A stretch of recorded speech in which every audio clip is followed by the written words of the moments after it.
नमस्कार, मैं हूं सौरभ शर्मा। सात समंदर पार प्रधानमंत्री मोदी का जादू लोगों के सर चढ़कर बोल रहा है। 2022 की पहली विदेश यात्रा पर प्रधानमंत्री मोदी आज जर्मनी के बर्लिन में हैं, जहां उनका भव्य स्वागत हुआ।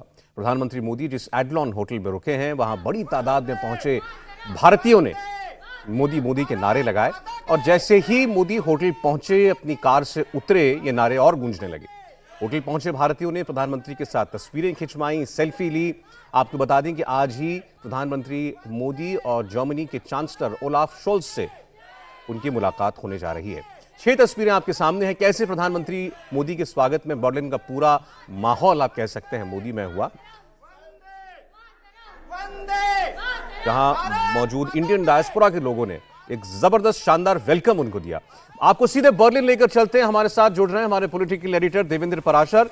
देवेंद्र, आपसे जानना चाहेंगे इस वक्त जो है प्रधानमंत्री कहां हैं, और पहले अभी का पूरा अपडेट आप दे दें। सौरभ, बर्लिन के होटल एडलॉन में प्रधानमंत्री नरेंद्र मोदी भी हैं। यहाँ से बस कुछ मिनट के अंदर ये जो सामने आप दरवाजा देखें, इसी दरवाजे से प्रधानमंत्री नरेंद्र मोदी बाहर निकलेंगे और उनसे पहले विदेश मंत्री जयशंकर, अजीत डोभाल, ये सारे लोग बाहर जा चुके हैं और प्रधानमंत्री नरेंद्र मोदी अब से कुछ मिनट के अंदर यहाँ पर आने वाले हैं।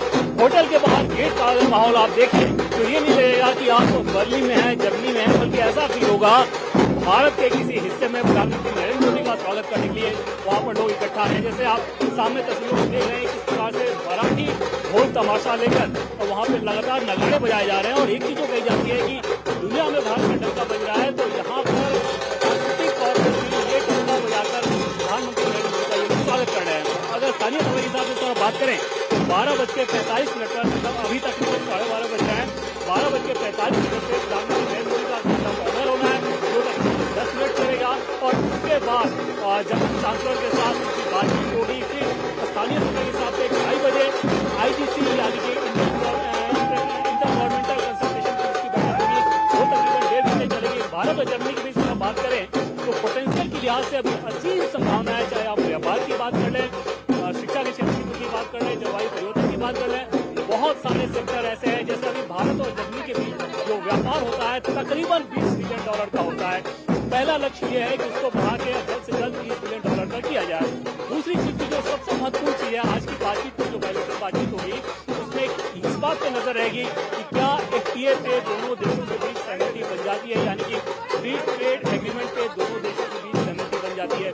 अगर ऐसा होता है तो आप अंदाजा लगाइए कि आगे आने वाले दिनों में जो लक्ष्य रखा जाएगा कि तकरीबन $30 बिलियन का व्यापार होना चाहिए भारत और जर्मनी के बीच, वो कितना आसान हो जाएगा। तकरीबन अभी 1800 कंपनी ऐसी है सौरभ, जो कि जर्मनी की भारत में काम करती है, 200 कंपनी ऐसी होगी जो कि भारतीय कंपनी है, जो कि जर्मनी में काम करती है, और उसमें अंतिम संभावना है, सबसे ज्यादा संभावना है फाइनेंशियल सेक्टर में डिजिटलाइजेशन को लेकर। देवेंद्र, मैं आपके पास आता हूं। दरअसल आपकी बात तो हम समझ पाए, लेकिन आप जिस माहौल में खड़े हुए हैं, वो उत्साह जो है आपके माइक से और ज्यादा आ रहा है। तो आप जो वहां लोगों से भी बात कीजिएगा, थोड़ी देर में आपके पास मैं लौटता हूं। प्रधानमंत्री मोदी के स्वागत में बर्लिन में इंडियन कम्युनिटी आप देख रहे हैं कितने जोशो खरोश के साथ पहुंची हुई है। कोई वहां पर डांस करता हुआ दिखाई दिया, कलाकारों ने पारंपरिक नृत्य किए और प्रधानमंत्री मोदी का एक जबरदस्त ग्रैंड वेलकम वहां पर हुआ।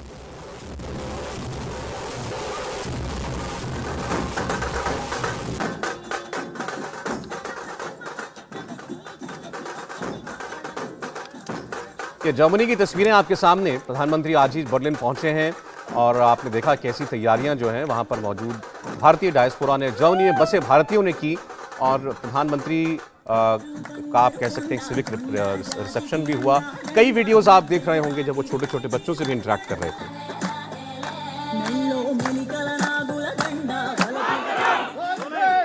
बर्लिन में दिलचस्प तस्वीर भी दिख रही है, ये विश्व आप देख रहे हैं। सर, इस मुद्रा में आप आए हैं, क्या नाम है आपका, क्या करते हैं? मेरा नाम कलकिन पोड़े है और मैं यहाँ पे छत्रपति श्री शिवाजी महाराज की मुद्रा में खड़ा हूँ। हमने यहाँ पे शिवाजी महाराज के ऊपर पे डांस परफॉर्मेंस भी किया और अभी मोदी जी के स्वागत में यहाँ पे सब खड़े हैं। प्रधानमंत्री नरेंद्र मोदी हमेशा ही शिवाजी को लेके बहुत अलग रेस्पेक्ट दिखाते हैं। किस प्रकार का कनेक्ट देखते हैं आप लोग, और पीएम मोदी की छवि आप लोगों की नजर में कैसी है? मोदी की छवि हमको वो मराठी में बोलते हैं जैसे जाणता राजा, उसी स्वर में उनको हम देखते हैं कि वो जो भारत को जब मजबूती की जरूरत है वो नरेंद्र मोदी में है। जो शिवाजी महाराज के अंदर थी वही मजबूती नरेंद्र मोदी जी के अंदर भी है। क्या करते हैं आप? मैं यहाँ पे सॉफ्टवेयर इंजीनियर हूँ। यहाँ पर इंडिया की छवि कैसे, जैसे जर्मन लोगों के बीच में कैसी छवि है इंडिया की? इंडिया की छवि बहुत ही रिस्पेक्टेबल है। काफ़ी जो जर्मन्स है वो यहाँ पे जो जितने भी इंडियंस कम्युनिटी है अभी वैसे बहुत बढ़ते जा रही है, तो उसके साथ से उनका रिस्पेक्ट और ये भी काफ़ी बढ़ते जा रहा है। तो एज अ रिसर्च पार्टनर या इंजीनियरिंग सिस्टम या कल्चरल काफ़ी रिच हेरिटेज से आए हुए से समझते हैं। प्रधानमंत्री नरेंद्र मोदी को यहाँ के लोग कैसे देखते हैं? प्रधानमंत्री नरेंद्र मोदी को भी यहाँ पे काफ़ी अच्छे से दिखते हैं, क्योंकि बहुत सारे यहाँ पे ऑटोमोटिव इंडस्ट्रीज है और जब से मोदी यहाँ पे आ गए हैं तो यहाँ के बहुत सारे यूनिट इंडिया में भी शिफ्ट होने लग गए, तो उसके वजह से वो काफ़ी एक पॉजिटिव एटीट्यूड में नरेंद्र मोदी जी को दिखते हैं। इंडिया की तकरीबन 200 कंपनी यहाँ पे होगी जो कि जर्मनी में काम कर रही है। खासतौर पर टेक्नोलॉजी में बहुत पोटेंशियल है। आपको लगता है कि पीएम मोदी के ऐसे दौरे से उसमें एक बड़ा बदलाव आएगा, बड़ा फर्क आएगा? यस, बिल्कुल। एक्चुअली जैसे कि डिजिटल हम ई ट्रांजैक्शंस की बात करते हैं, एक्चुअली हमारे यहाँ पे जैसे वो क्या कहते हैं उसको, वो पेटीएम या वैसे सारी है, तो यहाँ पे वैसा कुछ नहीं। यहाँ पे वो मास्टर कार्ड, वीजा कार्ड वगैरह ही ऐसे यूज होता है। आप देख रहे हैं लोग अलग अलग अपने अंदाज में प्रधानमंत्री को का स्वागत करने के लिए वहां पर मौजूद हैं। फिर चलते हैं हम देवेंद्र के पास, घिरे हुए हैं वो वहां बसे हुए भारतीयों के बीच। देवेंद्र, पहले आपकी बात अधूरी रह गई थी, आप बता रहे थे कि ये दौरा प्रधानमंत्री का इतना खास क्यों है, और आज के माहौल में जब हम रूस, रशिया और यूक्रेन की बात भी करते हैं, उस माहौल के बीच यूरोप का दौरा प्रधानमंत्री का कितना महत्वपूर्ण है?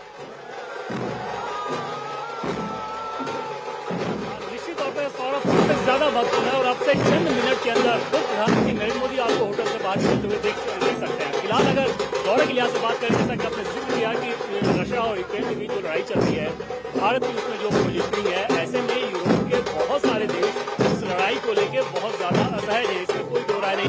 ऐसे में जब प्रधानमंत्री नरेंद्र मोदी यहाँ पर आए हैं तो इसमें भी कोई दो राय नहीं कि कोशिश ये की जाएगी कि यहाँ से बात को लेकर एक बातचीत की जाए, लेकिन भारत का स्टैंड बहुत पहले साफ कर रखा है।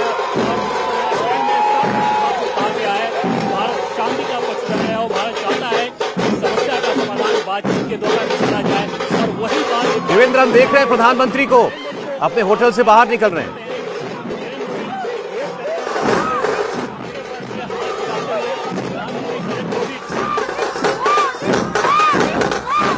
तो प्रधानमंत्री अपने होटल से अभी बाहर निकले हैं। आपने देखा वहां पर भारी तादाद में भारतीय जो हैं उनका स्वागत करने के लिए मौजूद हैं।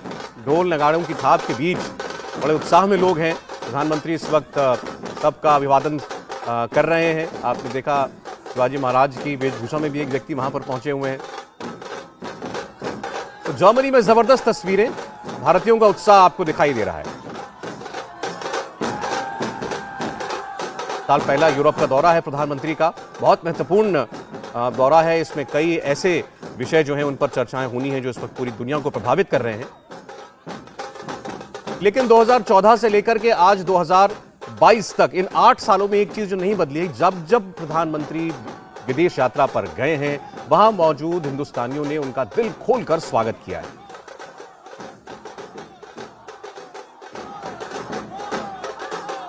अपने आधिकारिक दौरों में प्रधानमंत्री को अनेकों देशों में जाने का मौका मिला है और हर जगह इसी तरीके से भारतीय इकट्ठा होकर उनका स्वागत करते हैं।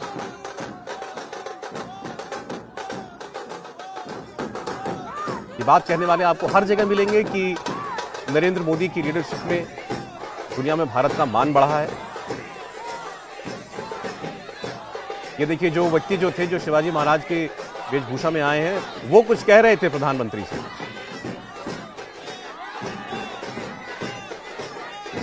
और नरेंद्र मोदी भी कभी निराश नहीं करते वहां मौजूद लोगों को जो उनके विदेश दौरों पर उनके स्वागत के लिए आते हैं। खूब समय देते हैं, मिलते हैं, तस्वीरें खिंचवाते हैं, हाथ मिलाते हैं, ऑटोग्राफ देते हैं। और खास तौर पर बच्चों के साथ विशेष उनका एक लगाव और ऐसा इंटरेक्शन देखने को मिलता है। बर्लिन में आपने दौरे पर देखा था अभी कि एक छोटी सी बच्ची उनकी एक तस्वीर, एक स्केच बना करके लाई थी। उसके साथ उनकी बातचीत जो है खूब वायरल हो रही है। और फिर ऑटोग्राफ उस चित्र पर दिया प्रधानमंत्री ने।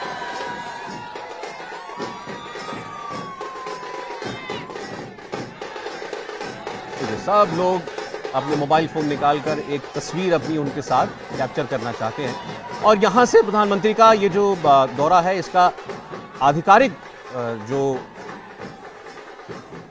रूप है वो शुरू होता है। अब उनकी मुलाकात अब से थोड़ी देर में होने जा रही है जर्मनी के चांसलर ओलफ शोल्ज से 1-to-1 पहली मुलाकात होगी। नए चांसलर हैं जर्मनी के ओलफ शोल्ज। भारत और जर्मनी के बीच गहरे व्यावसायिक रिश्ते हैं, लेकिन इसे और गहरा करना है, व्यापार और बढ़ाना है।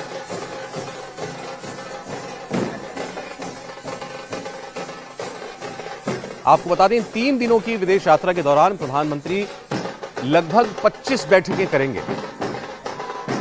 65 घंटों तक उनका ये इंटरेक्शन चलेगा वर्ल्ड लीडर्स के साथ। 7 देशों के वर्ल्ड लीडर्स के साथ उनका इंटरेक्शन होना है। और जरा वहां का रंग देखिए आप।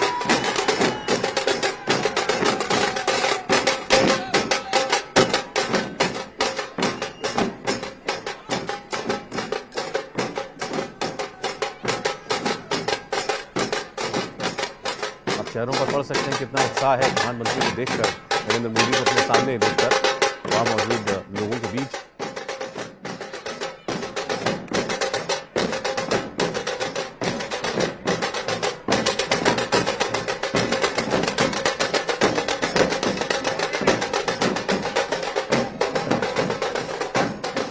और प्रधानमंत्री के इस आज के कार्यक्रम के बारे में आपको थोड़ा सा बता दें। शाम 4:30 बजे से लेकर 5:20 यानी 50 मिनट तक एक बिजनेस राउंड टेबल प्रधानमंत्री अटेंड करेंगे। और उसके बाद 6:30 से लेकर 7:15 इन 45 मिनट के बीच एक कम्युनिटी रिसेप्शन होगा उनके लिए। और फिर रात 8 बजे से लेकर 9:30 बजे के बीच एक डिनर में वो शामिल होंगे, जिसे होस्ट कर रहे होंगे वहां के चांसलर ओलफ शोल्ज। एक बार फिर अब देवेंद्र के पास चलते हैं। देवेंद्र, हमने देखा प्रधानमंत्री को देख करके लोगों में क्या क्या क्रेज था, उत्साह था, और प्रधानमंत्री ने भी भरपूर समय दिया उनको। और यहां से उनके इस दौरे का आप कह सकते हैं ऑफिशियल लेग वो शुरू हो रहा है। बिल्कुल सौरभ, बहुत महत्वपूर्ण ये बैठक शुरू होने जा रही है जब प्रधानमंत्री नरेंद्र मोदी यहाँ से निकलेंगे। और इस पूरे एरिया को मैं आपको दिखाऊं, होटल के ठीक सामने के इलाके के बाद आप सामने के हिस्से में ये ब्रैंडन गेट आपको दिखेगा सौरभ, जो कि बर्लिन का बहुत प्रसिद्ध गेट है। संदर्भ के हिसाब से आप समझ सकते हैं कि दिल्ली में जैसे इंडिया गेट है वैसे ही प्रसिद्ध जगह ये ब्रैंडन गेट है। और इसके ठीक पीछे जो इलाका है वो वाइस चांसलर का दफ्तर है। और वहाँ पे प्रधानमंत्री नरेंद्र मोदी जब वहाँ पे पहुँचेंगे तो फिर बातचीत शुरू होगी। और जैसा कि पहले सौरभ हम लोग बातचीत कर रहे थे कि सांस्कृतिक ताकत, सांस्कृतिक मजबूती या उसकी इंडियन डायस्पोरा की ताकत दिखाना एक चीज़ है, लेकिन दूसरी चीज़ जब बातचीत के आप टेबल पे पहुंचते हैं तो ये बहुत महत्वपूर्ण रहता है कि दोनों देश एक दूसरे को क्या कुछ ऑफर कर सकते हैं। भारत और जर्मनी के बीच अगर आप बात करें तो मिलिट्री के मामले में बहुत ज़्यादा सहयोग दोनों देशों का, कोई वैसा समझौता नहीं रहा है, वैसी कोई डील नहीं है। लेकिन अब उसमें भी संभावना इस लिहाज से खुल रही है कि इंडो पैसिफिक को लेके जर्मनी ने अपनी पॉलिसी तय कर दी है और वहाँ पर भारत के साथ मिलिट्री मामले में भी ज़बरदस्त सहयोग की संभावनाएं खुल जाती है। इसके अलावा व्यापार की अगर बात करें तो यूरोप में भारत का सबसे मजबूत और व्यापारिक साझेदार जर्मनी ऑलरेडी है। और उसमें भी आगे की संभावनाएं बहुत ज़्यादा हैं कि किस प्रकार से दोनों देश एक दूसरे के साथ अपने व्यापार को बढ़ा सकते हैं। सस्टेनेबल डेवलपमेंट को लेकर जर्मनी का फोकस बहुत ज़्यादा रहता है और यहाँ पर भारत उसकी बहुत ज़्यादा मदद कर सकता है या भारत उसकी मदद ले भी सकता है। तकरीबन 1800 कंपनी जर्मनी की ऐसी है सौरभ जो कि ऑलरेडी भारत में काम कर रही है। आप अंदाज़ा लगाइए कि अगर FTA पे आज बातचीत हो जाती है, उस दिशा में प्रगति होती है, तो फिर ये व्यापार की जो संभावना है वो कितना ज़्यादा खुल जाएगा। और तकरीबन $10 बिलियन के आसपास जर्मनी भारत में देता है, उसमें भारत में उसका इन्वेस्टमेंट रहता है, जबकि $7 बिलियन भारत की कंपनीज जर्मनी में डालती है। तो कुल मिलाकर दोनों देश बराबरी के स्तर पे और ज़बरदस्त संभावनाओं को लेकर आज बैठेंगे जब बातचीत होगी नए चांसलर और प्रधानमंत्री नरेंद्र मोदी के बीच। और चांसलर की अगर बात करें तो मेयर के तौर पे पहले जब वो जर्मनी के एक शहर के मेयर थे तो ऑलरेडी एक बार भारत का दौरा वो कर चुके हैं। एंजेला मार्केल के साथ भी वो वाइस चेयरमैन थे, फाइनेंस मिनिस्ट्री का वो काम देखते हैं। लेकिन आज चांसलर के तौर पे प्रधानमंत्री नरेंद्र मोदी के साथ जब वो बैठेंगे तो निश्चित तौर पे या उसके बाद IGC की जो बैठक होगी उसमें टेबल पर दोनों ही देशों के पास बहुत कुछ होगा एक दूसरे का ऑफर करने के लिए। एक चीज़ सौरभ जो आप उस समय हम लोग बातचीत कर रहे थे कि क्या रशिया और यूक्रेन को लेकर जो लड़ाई चल रही है उसमें भारत की जो पोजीशनिंग है, क्या जर्मनी बहुत ज़्यादा दबाव बनाने की स्थिति में है? ऐसा लगता नहीं कि जर्मनी बहुत ज़्यादा दबाव बना पाएगा। उसकी पहली बड़ी वजह यह है कि भारत ने अपनी पोजीशनिंग बार बार इस बात को साफ कर दिया है कि वो इस पूरे मसले को कैसे देखता है। भारत ये चाहता है कि दोनों देश युद्ध खत्म करें और शांतिपूर्वक विवाद का समाधान करें। दूसरी चीज़ की मदद के मामले में आप देखें कि यूक्रेन को लेकर भारत ने बहुत ज़्यादा मदद की। तीसरी चीज़ कि जर्मनी खुद रशिया से बहुत ज़्यादा इंपोर्ट करता है, तकरीबन ईंधन के मामले में 50% उसका इंपोर्ट रशिया के साथ होता है। तो ऐसे में ये कैसे संभव है कि जर्मनी उस बात को ना समझ पाए कि आखिर भारत की ज़रूरतें क्या है, भारत के इंटरेस्ट क्या है, और उसके हिसाब से भारत की सरकार कोई फैसला करती है। रह गई बात मजबूती की, सौरभ, तो आपने सिर्फ जर्मनी नहीं बल्कि पूरी दुनिया के देशों ने देखा कि किस प्रकार से भारत के विदेश मंत्री ने इस पोजिशनिंग को साफ कर दिया कि भारत की विदेश नीति या दुनिया के दूसरे देशों के प्रति भारत का नज़रिया या दूसरे देश भारत के बारे में क्या सोचते हैं, उस बात को लेकर भारत कितना फिक्रमंद रहता है या नहीं रहता है, ये विदेश मंत्री ने साफ कर दिया है। तो ये सारी चीज़ें होने के बाद निश्चित तौर पे जब बातचीत होती है सौरभ, तो उसमें सिर्फ और सिर्फ इन संभावनाओं को तलाशा जाता है कि कैसे दोनों देश एक दूसरे की मदद कर सकते हैं ताकि विकास को लेकर, डेवलपमेंट को लेकर ज़्यादा से ज़्यादा नए गोल को हासिल किया जा सके। बिल्कुल ठीक कहा देवेंद्र आपने, और जैसा आपने बताया भी कि भारत अपनी स्थिति पूरी तरीके से स्पष्ट कर चुका है। जहां तक रशिया और यूक्रेन के युद्ध का सवाल है कि भारत जो भी निर्णय लेगा या भारत जो भी भूमिका अदा करेगा वो अपने हितों को देख करके करेगा। और ये बड़ी अहम मुलाकात प्रधानमंत्री की थोड़ी देर में जो है वो शुरू होगी जर्मन चांसलर ओलाफ शोल्ज के साथ। देवेंद्र ने आपको बताया हमारे व्यापारिक रिश्ते कैसे हैं, उनको और कैसे गहरा किया जा सकता है, दोनों देशों के बीच व्यापार कितना है। 1800 कंपनियां उन्होंने बताया जर्मनी की हैं जो भारत के अंदर अपना व्यवसाय करती हैं। तो इस लिहाज से देखें तो इकोनॉमिक टाइज जो हैं जर्मनी और भारत के काफ़ी सुदृढ़ हैं, लेकिन असीम संभावनाएं भी हैं। और आप और तस्वीरें भी देखिए जब लोग वहां पर पहुंचे थे, और ये भी एक भारत की एक सॉफ्ट पावर है जिसका भारत का जो है दुनिया भर में बसे हिंदुस्तानियों के जरिए उसका लाभ भारत को मिलता रहता है। एक क्योंकि हिंदुस्तानी जहां भी जाते हैं अलग देशों में काम करने के लिए या वहां की नागरिकता लेकर वहां बस भी जाते हैं, तो एक बड़ा डीप कनेक्ट वो बनाते हैं उन देशों के साथ। और एक बड़ी अहम भूमिका होती है भारत की और उन देशों के बीच इस डायस्पोरा की। और हमेशा आपने देखा प्रधानमंत्री जब भी वहाँ पर किसी भी देश में गए हैं तो इसी तरीके का उनको वार्म रिसेप्शन मिलता है। भारतीय समुदाय के बीच एक ज़बरदस्त क्रेज़ उनको देखने का रहता है। लोग अलग अलग तैयारियां करते हैं, कल्चरल प्रोग्राम्स की पहले से कई हफ्तों पहले से तैयारियां शुरू हो जाती हैं। आप देखिए, और वहाँ एक कॉमन फीचर आपको दिखेगा, जहाँ भी वो जाते हैं उनके होटल के बाहर खास तौर पर ऐसी भीड़ लगी रहती है। सुरक्षा कर्मियों के लिए, क्योंकि विदेशी सुरक्षा कर्मियों को इतनी आदत नहीं होती ऐसा किसी लीडर के लिए उत्साह देखने की, तो उनके लिए भी एक बड़ा नया अनुभव होता है, कठिनाई भी होती है। जैसा आप यहाँ देख सकते हैं कि प्रधानमंत्री की अपनी जो सुरक्षा है उसके साथ साथ विदेशी सुरक्षा कर्मी भी उनकी उसमें लगे हुए हैं सिक्योरिटी डिटेल में। लेकिन प्रधानमंत्री नरेंद्र मोदी आम नेताओं से अलग विदेशी नेताओं को भी आपने ऐसा करता नहीं देखा होगा कि एकदम भीड़ में चले जाते हैं। और प्रधानमंत्री भारत में भी ऐसा ही आपने देखा है, लोगों के बीच जब जाते हैं और विदेश में भी वो ये समझते भी है बखूबी कि ये लोग जो हैं उन्हें देखने के लिए यहाँ न जाने कब से इंतजार कर रहे हैं। घंटों घंटों लोग खड़े रहते हैं, सर्दी में कभी धूप में, और इसीलिए वो भी कभी निराश नहीं करते लोगों को। वरना आप देखिए कि आम नागरिक जाए और अब आप देख रहे हैं कैसे वो आसानी से उनसे बात कर पा रहे हैं। तो ये मिशन यूरोप आप कह सकते हैं भारत का, प्रधानमंत्री नरेंद्र मोदी की अगुवाई में। कई पहलू हैं इसमें, व्यापारिक पहलू तो हैं ही, और 3 देशों में प्रधानमंत्री जा रहे हैं। शुरुआत बर्लिन से हुई है जहां पर उनकी चांसलर शोल्ज से मुलाकात होगी। इसके अलावा 6ठा India Germany intergovernmental consultation वो भी होगा, जिसे IGC कहते हैं। से हूँ, लेकिन जर्मनी में 10 साल से रह रही हूँ और यहाँ की सिटीजन हूँ। मोदी के लिए हम बहुत टाइम से प्रिपेयर कर रहे हैं। हम लोग शाम को आके प्रिपेयर करते थे, हमने 8-8 घंटे प्रिपरेशन की है, और मोदी की तैयारी के लिए हम रात भर सोए नहीं है।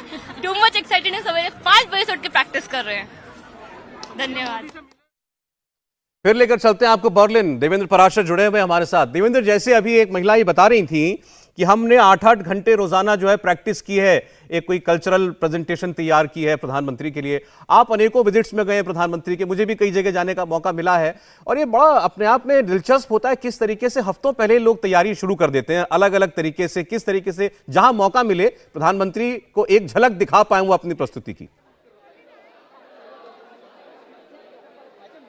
बिल्कुल सौरभ, अभी बहुत सारे ऐसे लोग हमारे साथ मौजूद हैं इस समय बातचीत करने के लिए। और जैसा कि पहले तस्वीरों में आपने देखा कि शिवाजी की वेशभूषा में आए हैं, भारत के पारंपरिक वेश में यहाँ पे लोग आए हुए हैं, और आकर यहाँ पर अलग अलग तरीके से इन लोगों ने डांस परफॉर्म भी किया। इनमें से सारे लोगों से हम बातचीत करते हैं। शुरुआत आपसे करें, क्या नाम है आपका, क्या करते हो आप? मेरा नाम दीपिका है और मैं प्रोफेशनल डांसर हूँ। लास्ट 3 साल से मैं बर्लिन में कर रही हूँ। मेरे इंडिया में खुद के डांस एकेडमी है और यहाँ पे भी है। मैं यहाँ पे लावणी परफॉर्मेंस करने वाली हूँ आज। प्रधानमंत्री नरेंद्र मोदी जब यहाँ पे आए हुए हैं तो आप यहाँ पे हो, फिर शाम में कल्चरल प्रोग्राम में भी जो कम्युनिटी प्रोग्राम है उसमें आपको पार्टिसिपेट करना है। कितना खास है प्रधानमंत्री नरेंद्र मोदी के लिए आप लोगों का यहाँ पे आना, परफॉर्म करना, क्या इमोशन रहता है?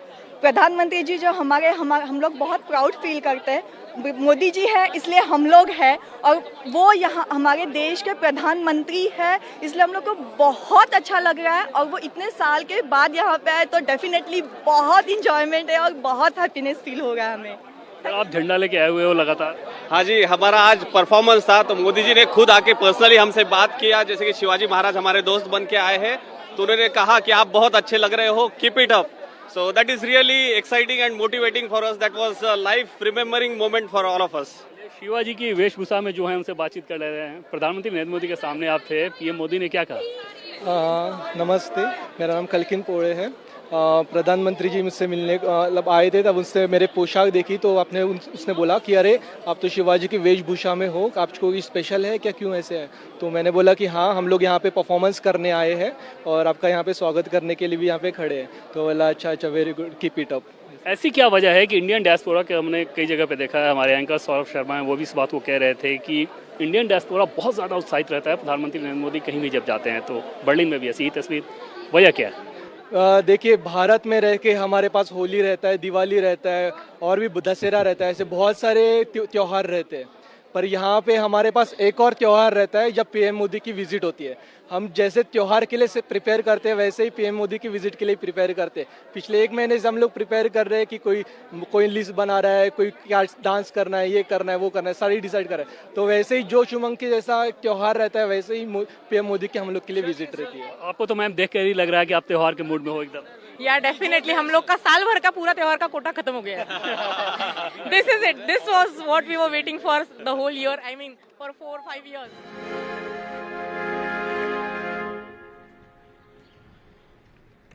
और इस वक्त आप देख रहे हैं प्रधानमंत्री को गार्ड ऑफ ऑनर दिया जा रहा है बर्लिन में।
प्रधानमंत्री को औपचारिक तौर पर गार्ड ऑफ ऑनर दिया गया जर्मनी में, और इसके बाद अब उनकी मुलाकात चांसलर ओलाफ शोल्स के साथ थोड़ी देर में शुरू होने जा रही है।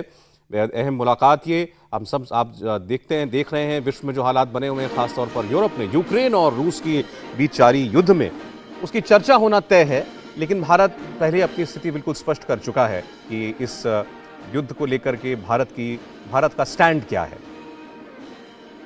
थोड़ी देर में वो तस्वीरें भी आएंगी जब चांसलर शोल्स और प्रधानमंत्री मोदी की मुलाकात होगी, वो भी आपको दिखाएंगे। बर्लिन में भारतीय समुदाय में जबरदस्त जश्न और जोश का माहौल आपने देखा। बड़ी तादाद में भारतीय वहां पारंपरिक पोशाकों में पहुंचे।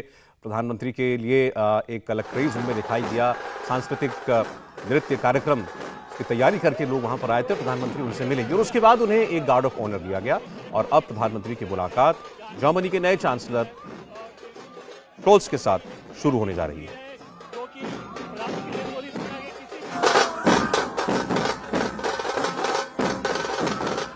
बर्लिन में जिस होटल में प्रधानमंत्री मोदी ठहरे हुए हैं, उस होटल में मौजूद हर भारतीय प्रधानमंत्री मोदी की एक झलक अपने कैमरे में कैद करना चाहता था। हर कोई उनसे एक बार हाथ मिलाना चाह रहा था और प्रधानमंत्री ने भी किसी को निराश नहीं किया। वहां मौजूद बच्चों से बात की। एक छोटी सी बच्ची प्रधानमंत्री मोदी की एक तस्वीर बनाकर लाई थी। प्रधानमंत्री ने तस्वीर ली थी और उस पर ऑटोग्राफ भी दिया।